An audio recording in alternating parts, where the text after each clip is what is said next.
Essa é a primeira aula do segundo bimestre. O destaque é para a Grécia, então vamos compreender brevemente os aspectos introdutórios, ou seja, as informações essenciais sobre o tema. A história da Grécia ela é dividida em 5 períodos e vamos ver o período pré-homérico para entender a formação da Grécia Antiga, que se deu pela chegada de vários povos e não de apenas um. Que povos eram esses? Então, os povos primitivos indo-europeus, tais como os aqueus, que também eram chamados de micênicos e enfrentaram os cretenses, os jônios, os eólios e os dórios, que foram o último povo a chegar e eram considerados mais guerreiros. Havia uma ideia de mundo grego, apesar de diferentes esses povos, eles compartilhavam de uma cultura parecida. Ou seja, o que é uma cultura parecida? Língua semelhante, costumes semelhantes, mas viviam em cidades diferentes. Com isso, cada tribo criava a sua identidade. Mas o que havia em comum entre eles? Todos eles habitavam um território que era chamado de Hélade. E quem morava em Hélade se considerava heleno, por isso dessa frase, sou heleno e não grego. Eles se consideravam habitantes da cidade de Hélade, então por isso se consideravam helenos. Esse termo grego foi um termo posterior dado pelos romanos a eles.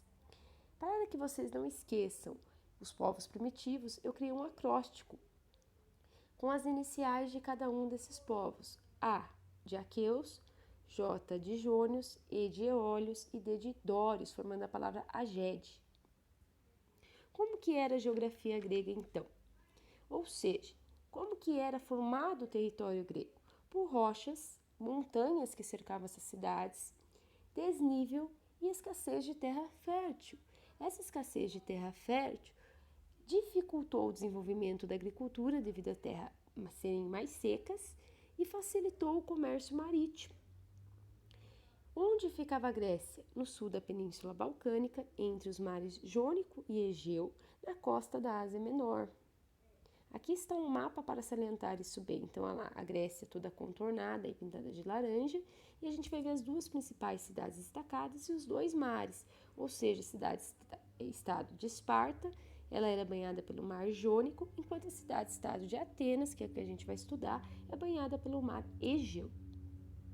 O período arcaico, então, é o período que vai nos colocar mais adiante, mais a par do nosso tema, e vai contar com o destaque das polis gregas. O que significa poligrega? Significa cidade-estado, ou seja, as polis gregas são cidades-estados, que são cidades autônomas e independentes uma das outras. Cada uma tinha uma maneira de governar, cada uma tinha uma maneira de criar suas próprias leis, então elas são autônomas.